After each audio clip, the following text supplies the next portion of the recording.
किसान भाइयों नमस्कार। बसंतकालीन गन्ने की बुआई का समय आ रहा है और कितनी मात्रा में हम खाद और उर्वरक का प्रयोग करें मैं इस पे आपको बताना चाहूँगा। सबसे बेहतर तो यह है कि आप मृदा परीक्षण करा लें, मिट्टी की अपनी जांच करा लें और उसके अनुसार आपके खेत की जो रिक्वायरमेंट हो, जो मांग हो, उसके अनुसार आप खाद एवं उर्वरक का प्रयोग करें। अगर किसी कारणवश अगर आप मृदा परीक्षण नहीं करा पाए हैं तो जो हमारे प्रदेश के लिए संस्तुत मात्रा है मैं उसको आपको बताना चाहता हूँ। सीधे मैं आपको उर्वरक के रूप में बताऊंगा और प्रति एकड़ बताऊंगा जो आसानी से आपके समझ में भी आ जाए। 1 एकड़ में बसंतकालीन गन्ने की बुआई के लिए आपको, अगर आपके पास यूरिया है, सिंगल सुपर फास्फेट है और म्यूरेट ऑफ पोटाश है, अगर ये तीनों चीज़ें हैं तो इनकी मात्रा मैं आपको बता दूं।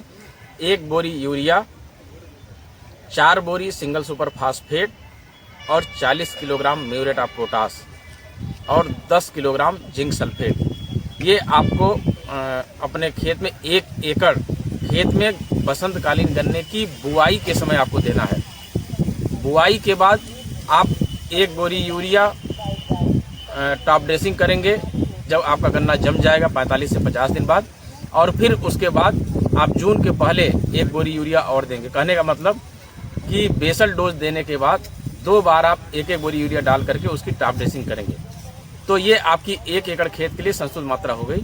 अगर आप सिंगल सुपर फास्फेट से फास्फोरस देना चाहते हैं तो ये उसकी बात हो गई। अगर आपके पास सिंगल सुपर फास्फेट नहीं है, आपके पास एनपीके है, तो एनपीके से अगर आप देना चाहते हैं तो 1 एकड़ में 1 एकड़ में 2 बोरी एनपीके और 13 किलोग्राम पोटाश और 26 किलोग्राम यूरिया और 10 किलोग्राम जिंक सल्फेट, ये आपको देना है। तब आपकी जो संस्तुत मात्रा है ये पूरी हो जाएगी। उसके बाद आप 1-1 बोरी 2 बार में टॉप ड्रेसिंग कर देंगे जून के पहले। इसको मैं फिर से रिपीट कर देना चाहता हूँ।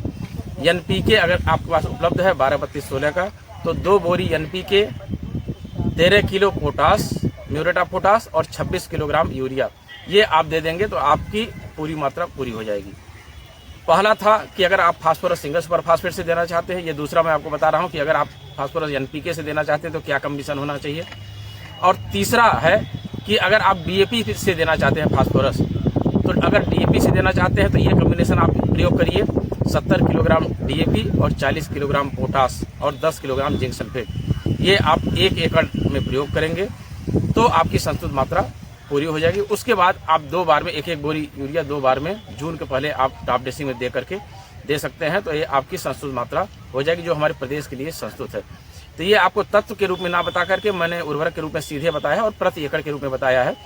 3 कम्बिनेशन हमने आपको बताया है कि अगर आप फास्फोरस सिंगल सुपर फास्फेट से देना चाहते हैं तो आप कौन सा कम्बिनेशन प्रयोग करें, अगर आप फास्फोरस एनपीके से देना चाहते हैं तो कौन सा कम्बिनेशन प्रयोग करें, और अगर आप फास्फोरस डीएपी से देना चाहते हैं तो कौन सा कम्बिनेशन प्रयोग करें। मेरा सिर्फ ये कहना है कि अगर आप सिंगल सुपर फास्फेट का कम्बिनेशन प्रयोग करते हैं तो इसमें आपको 2 तत्व की पूर्ति और हो जाती है, कैल्शियम और सल्फर की, और सिंगल सुपर फास्फेट में जो फास्फोरस होती है वो पौधों को और आसानी से उपलब्ध हो जाती है। तो बेहतर ये है कि प्रयोग करते समय आप एसएसपी का प्रयोग करें। अगर ये नहीं है तो बाकी कम्बिनेशन आप प्रयोग कर सकते हैं। धन्यवाद।